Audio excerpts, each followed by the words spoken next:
Hello, and welcome back to the Emerge Stronger podcast. My name is Sonia, and I am with my co hosts, Melody and Erin. And today we're talking about marriage crisis. We're going to talk about the 5 top marriage crises and what to do when you're in one. And I think that this is a topic we can all relate to. We've all been here. We've all been in a situation where, marriages fell apart for various reasons. And so we're just going to talk about why, when you are in a marriage crisis, it doesn't necessarily mean that your marriage is over. It just means that something is demanding your attention. And so we just want everyone to know that being in a marriage crisis is common. You're not alone. And it doesn't mean that your marriage is a complete failure. A lot of times, people will let things go for so long and they just accumulate over time. They don't address issues when they take place. And then at the end, like when they're faced with whatever the crisis is, they don't even know if they have the emotional energy to overcome whatever they're going through. And, marriage crisis is a spectrum. You have the really serious cases like affairs and things like that. And then you just have, hey, there are certain areas that we have not addressed that we need to address. And they just seem overwhelming. Like we don't know if we have the energy to face it. And so one of the things that we want people to know is that no matter where you're at, you can overcome it. There's obviously steps that each person has to take in order to overcome it, but nothing is too big for God to change or for a person to change. So like if you're doing work and you're changing yourself, it's going to impact that relationship. So we're here to talk about some of that today. Yeah, I have a quick question for you guys. And just thinking about this as you were talking, Melody, looking back, all 3 of us, what is something, I guess, thinking about being in the very beginning stages of your crisis and then thinking about coming out of crisis, what is something that you, I guess, maybe didn't expect or something that you recognized that had to happen? And I am looking for something super specific, but I'm going to ask you guys a question first. Okay, so just so I understand your question, it's like something happened and I didn't expect it to happen. Yes. Okay. Like just within yourself. Yeah. Okay. Well, the first, right out the gate, I would say I didn't expect that I had anything to change because I thought I was pretty dang good. That's exactly what I was looking for. That's exactly what I was pride. looking for. Yeah. I was going to say Yeah. pride with all of the clients that, that we've worked with over the years, and then just individual situations that we've been in our marriages. Pride is the number one, as far as just recognizing what you bring to the table, but then also standing in the way of the willingness to get help. Like that's the first, there's nothing wrong, or I don't want people to think that, that there's a problem or there's an issue. So anyway, it's pride. And listen, y'all, this even happened to me this morning. Me and Layla driving her to school, and we had been talking about the weather and all that. And Southeast Texas weather is kind of crazy. You wake up and throughout the day you turn on the AC, but then at night you got to turn on the heater and back and forth. And I was telling Layla a few days ago that, hey, look, we need it to have like some cold so the Gulf will cool down, and hurricanes and all that kind of stuff. And I said, but it's only going to be cold for a couple of days and it'll be hot again. And she said, I mean, the backstory really isn't relevant, but to me it's relevant for whatever reason. So it's actually going to continually get colder this week. And she said, Mama, I told you it was going to get colder this week, and you were wrong and I was right. And listen, literally I went in with my 14-year-old kid trying to justify why I wasn't wrong when clearly I was wrong. And after she got out of the car, I was like, that was such a waste of emotional energy. Why would I do that? But it's the same thing in our marriages. Like sometimes we fight about stupid stuff that doesn't even matter, and we're so afraid. I was like, why am I scared to tell my 14-year-old, you know what, you were right and I was wrong? I should be willing to say that about something so simple like the weather. And it goes back to what Erin said, is our pride. Like I should have just said, I was wrong. You're right. What did it matter? But when we do that in our marriages over a prolonged period of time, what it's going to do is shut down the emotional connection. Yeah. And the reason I wanted to ask that question and even ask it at the beginning of the podcast is because for any of you listening thinking that, you're pointing the finger at your spouse because of the marriage crisis you're in, all three of us are here to tell you, you also have to change. It's just not your spouse that has to change. And I think that was probably one of my biggest lessons learned, is how much, not even a lesson learned, but just even looking back and through the growth, like how much I had to change. And it's something that, you continue to work on even to this day, not necessarily me having to completely change, but it's growth and it's learning and understanding. I think what we do is we look at what the other person has done in the relationship, and we begin to weigh what we did against what they did. And at the end of the day, everybody's contributed to like the breakdown in that marriage. It doesn't necessarily mean it's going to be, 99 and 1%, it's going to be more even. People go into try to justifying. And I'm like, yeah, you can't weigh sin. You just can't. The Bible says that if you break one law, you've broken them all, right? And so is the law saying that you shall not lie? Well, that's the same thing as murder. Now, the consequences of the sins are different, right? But ultimately, you still cause damage. And if you focus on, well, they did worse than me, then you are not going to get anywhere in your relationship. And for me, that was exactly how I felt. There was an affair. He did this, he did that. If he would just change, our relationship would be so much better. And I'm actually grateful now that he didn't change in that period of time, because if he would have, I would have never worked on my stuff. I would have never seen what I contributed to the breakdown in our relationship. And so now, being on the other side of it, actually, and him and I were just talking about this the other day, and I was like, I never thought that I would get to the place where I'd be grateful for the crisis, but because of what it rendered, it was like, yeah, every single second of the 6 years was worth it. And it should not have reconciled any earlier than it did. I mean, 6 years is a long time, which obviously means I had a whole lot of work to do. He had work to do too. But I think if it would have reconciled any sooner than it actually did, I don't think that we would have the relationship that we have today. Yeah. So my big thing with even just like my way of thinking and everything that we've learned over the years is there's always a reason why someone behaves the way that they do. Like no matter what, there's a reason for the behavior. So when people, come and they're angry at their spouse, there's a big problem. Rarely does anyone say or ask themselves, why is my husband acting this way? Or why is my wife acting this way? And the answer may not come like immediately, but there is a reason. I mean, you can even go back to like children. There's always a reason why a child acts the way that they act, whether it's happy, sad, crying, like there's always a reason for a behavior.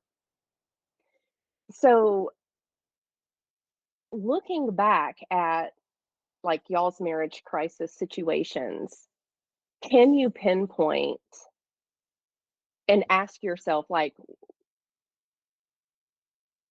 I guess I'm going to like push behavior, right?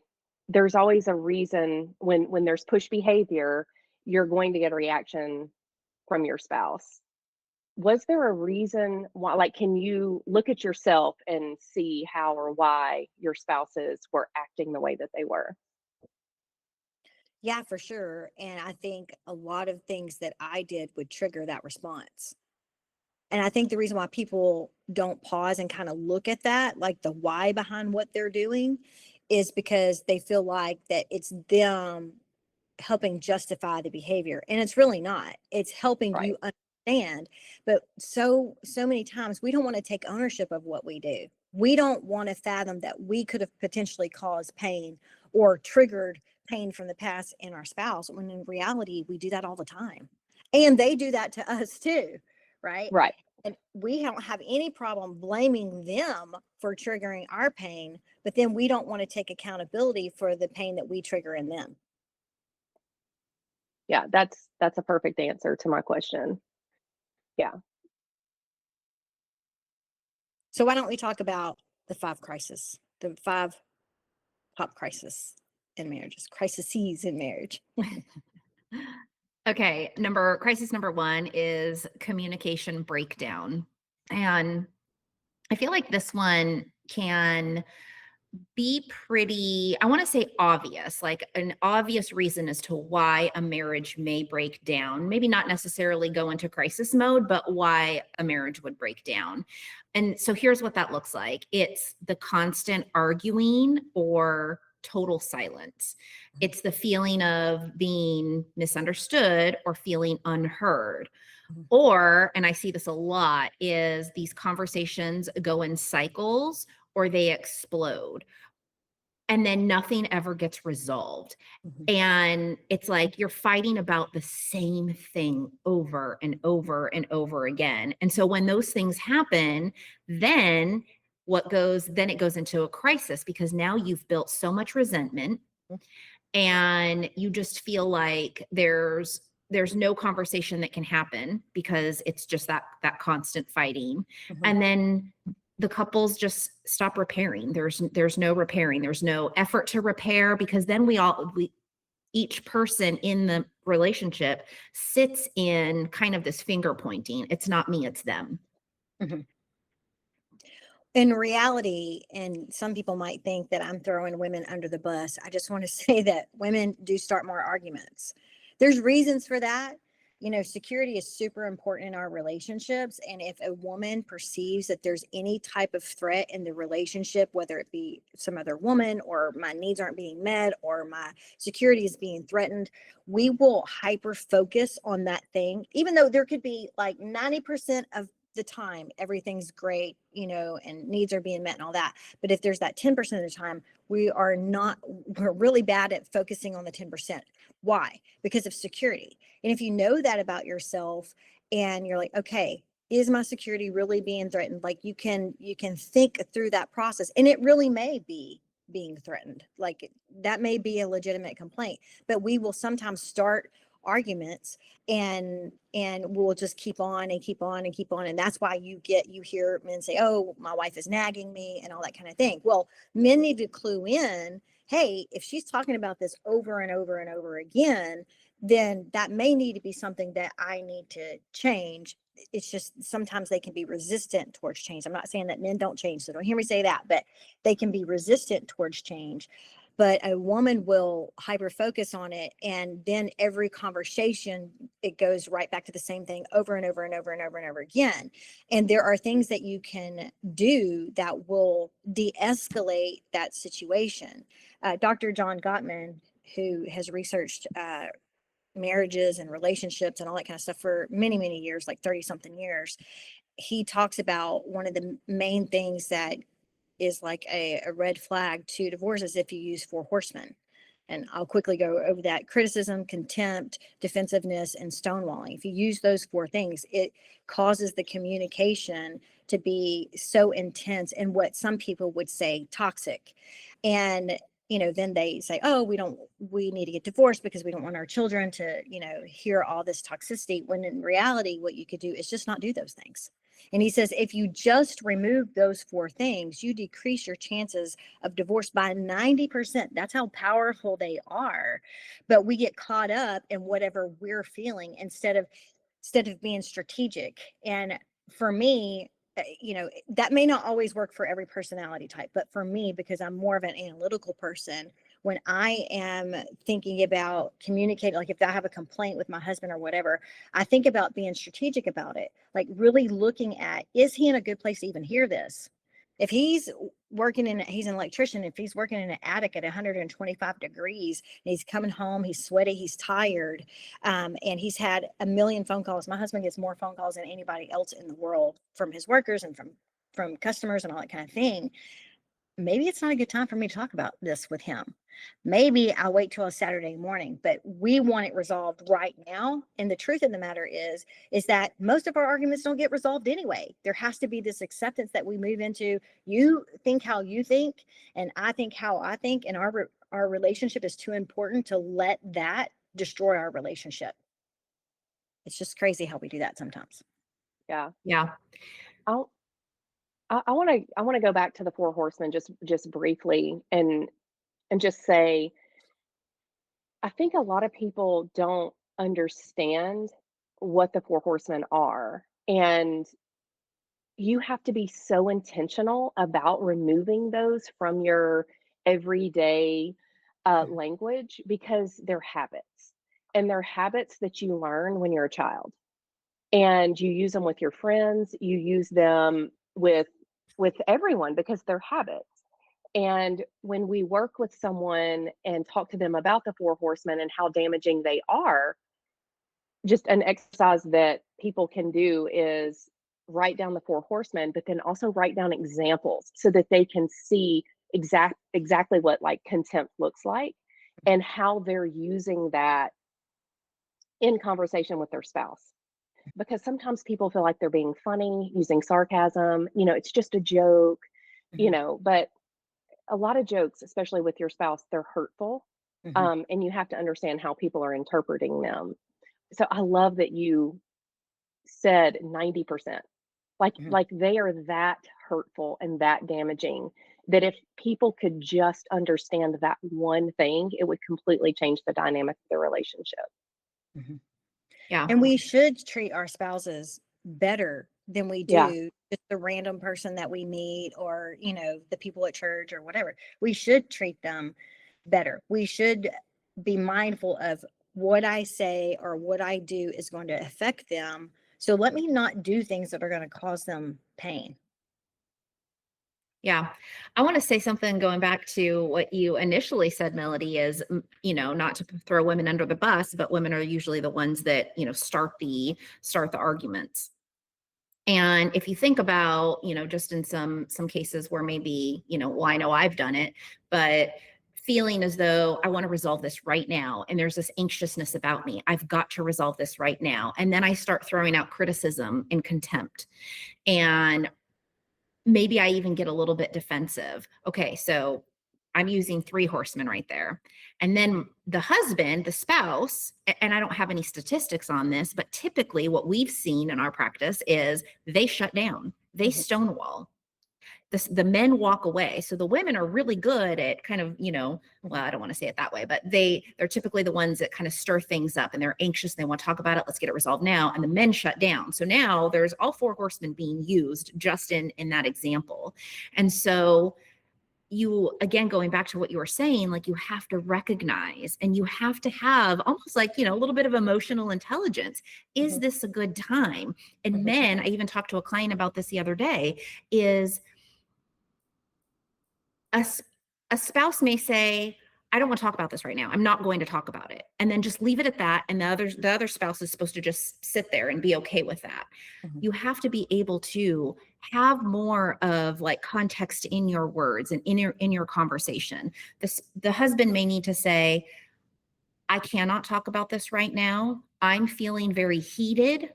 Mhm. I promise that we will come back and talk about this, but now is not the time. Can you please, like, let's just breathe a little bit and give it some time and we'll come back. Mhm. And the wife may also need to say, okay, I'm just feeling really anxious right now. They just need to explain kind of where they're at, because if they don't, then it just results in there is no repair. There is no resolution to anything. Mhm. Mhm. And I think, this goes back to like attachment style, is that we have to learn to regulate ourselves first. Yes, our spouses are there to kind of help regulate. So him saying, I can't talk about it right now, but we can talk about it, tomorrow or in a couple of hours, or let me eat and take a shower or whatever. And then we can talk about it in that sense. And then you have to, in that time when you're waiting, you have to work on regulating, because if you are emotionally charged like that, even if your spouse is present in that moment and able to talk to you in that moment, you're already out of control. right? And if your spouse doesn't say exactly what you want to hear, it's just going to escalate the situation. So you want to talk about things when you're calm. One tool, and this works for me and David, again, there's no cookie cutter, this is exactly what you do, because every relationship is different, every person in every relationship is different. But for me, like, if I need to talk about an issue, whether it's a complaint or, hey, we need to focus on this or that, I will tell him, I'm just going to tell you what it is, and then you think about it. Like, just if we talk about it in a couple of days or whatever.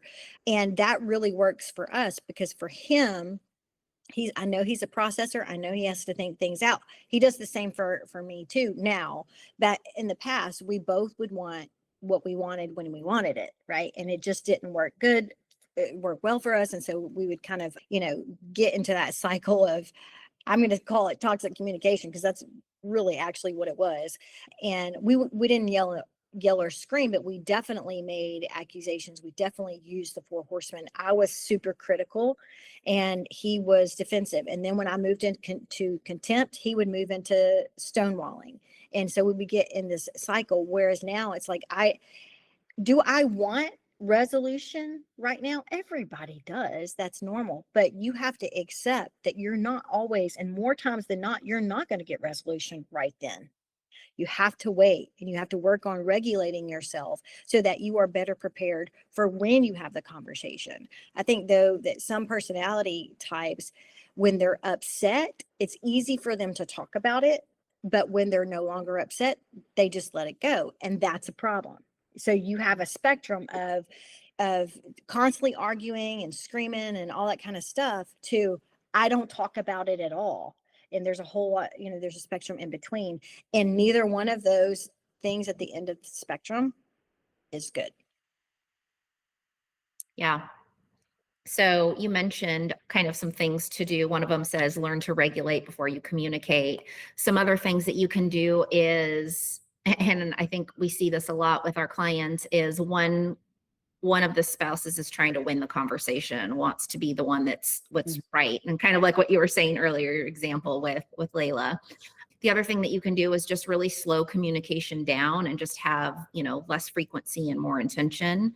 And then I think we also talked about this, and this one's really difficult because it's easy to point the finger because you don't want to look at yourself, but asking yourself, what am I doing to contribute to this dynamic? And again, recognizing I'm being anxious. I'm like talking really fast. I'm talking too much. I'm pleading. I'm using the 4 horsemen. And so, the problem isn't necessarily talking too little or talking too much. It's talking without safety. Mm-hmm. Mm-hmm. Yeah, I totally agree with that. All right. Crisis number 2 is emotional or physical distance. And so what that looks like is, and we hear a lot about this, is you feel like roommates. You just do your own thing. Your spouse does his own thing. There's really no affection or intimacy in a relationship. And one or both parties has emotional withdrawal. And so that kind of goes back to feeling like roommates. You really just maybe say hi and bye, or it's a lot of small talk. There's just no emotional conversation or, just emotion at all in the relationship. Mm-hmm. I think we get really good at being lazy in our relationships. We tend early on to work very hard to, especially if we feel like we have strong feelings for this person, we want them to reciprocate those feelings. And so we'll do intentional things for that other person. And then after we have them, it's like we get lazy. I think about this in terms of like when you buy a car, like you're so excited about the car and all that. And when you first get it, you wash it and you're vacuuming it out all the time. And then over time, it's like, oh, I'll wash it later, and you just don't take as good care of it as you did in the beginning. And we know if we want our cars to run, we have to maintain it. We have to change the oil. We have to get the checkups and all that kind of stuff. And so if we do that, then we're going to have that car for a much longer period of time. It's the same thing in our relationships. We have to be intentional. But the problem is that life gets in the way, right? So we have jobs, we have kids, we might have a parent that gets sick or whatever, and that pulls our attention away. And because our spouse has always just been there, we're like, oh, I'll get back to them. But at the end of the day, that spouse might be feeling emotional abandonment, or even Mhm. physical abandonment in some ways if you're always gone and stuff like that. And so you have to be intentional about cultivating those relationships. You can do that through communication. You can do that through spending time together. You can do that through doing special things for that person. So there's ways to combat that. But your marriage is the most important relationship next to your relationship with God. Mhm. But we will put that thing on the back burner and ignore it and ignore it. And then when the kids are gone, we look at each other and we're like, I don't even know who you are. Like, I don't even know Mhm. if I want to spend the next 20 years of my life with you, because we've just disconnected. And if you think like, this is kind of maybe moving a little bit off subject, so I won't stay there long. But if you think that adult children don't struggle if their parents get divorced, you're wrong. They do struggle with that. And you're almost committing your children to have, separate Christmases and separate this and your grandchildren, all that. So it does affect them. And so why not create this legacy of mom and dad stay together? Mom and dad cultivated their relationship. I saw them love each other. Yeah, they had fights and all that. That's just how it is. But at the end of the day, they made each other a priority. I'll never forget, I was at like it was many, many years ago. My kids were super young, and it was a kind of like a mom's group, and they had guest speakers, and I always loved the speakers. They were really good. But I'll never forget this one. And she was speaking on marriage, and she was talking specifically and directly to the moms. And she said, if you are too tired for your husband in the evening, then you are doing too much. Like, you have to remove something out of your day. And I never thought about it in that way, because at that time in my life, I was tired at night. Like, you've got kids, you're running them around, you're cooking dinner. And, you know, I, I don't know. Like, there's not a truer statement Mhm. for emotional and physical connection in your marriage. And you cannot use "I'm too tired" as an excuse, because it does so much long-term damage. And this concept, like, you have to think about the end goal in everything you do, the end goal. So you can even take it small and be like, okay, first thing in the morning, like, what do you want the end of the day to look like? And then plan your day accordingly, so that that end goal, you can meet that goal. Along with years, you do the same thing. Like, what do I want my marriage to look like when I'm 60? Well, if you're focused on your kids all the time, and you're not thinking about your retirement, you're not thinking about that time when you and your husband, it's just the two of you again. You have to create that. And in order to be successful and have that beautiful night at the end of the day, or to have that beautiful retirement when it's just you and your spouse again, you have to focus on physical and emotional connection. When you were talking, Erin, I thought of the scripture. I wish I could remember where it's at, but I can't. But it essentially says, greater love has no man than the man that lays down his life for his friend. And when you look at Jesus, he literally laid his life down. He struggled with what was going to happen in the garden. It was a struggle for him, but he pushed past that struggle and said, let me lay my life down. And what that looks like to me in terms of marriage is I really want to do this thing, because it's for me and all that kind of stuff. But at the end of the day, if that's going to rob me of spending time with my spouse, if it's going to make them feel like I'm growing apart for them or whatever, I'm not going to do it. I mean, Right. there are things that I specifically do and don't do because of how it's going to affect David, right? Yeah. And that is, in a sense, laying your, and I'm not saying I'm great. Believe me, there's times when I do the opposite. So I'm not saying, but I try to be intentional about, doing things or not doing things because of how it's going to affect him. And if people did that, you're really demonstrating Jesus's love for that person. I'm not saying that you can't have goals. I'm not saying that you need to have an identity outside of your marriage. But if that identity robs your marriage, that's not the way to go. Yeah.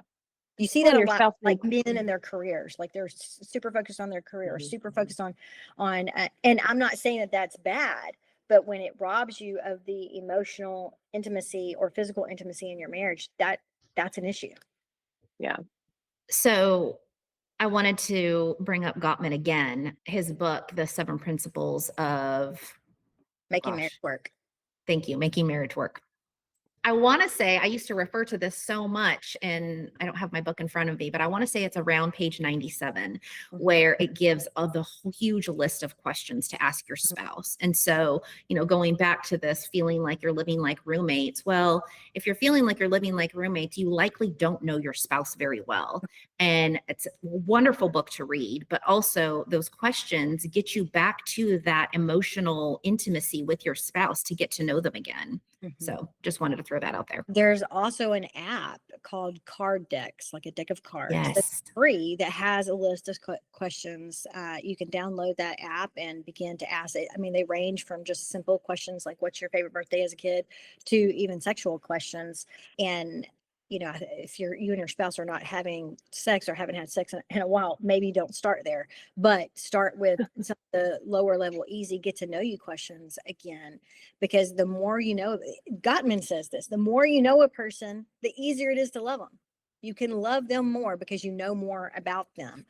And when you don't know your spouse, that leaves so much room for assumption. You assume how they feel, you assume how they think, and that, we know what assumption does, right?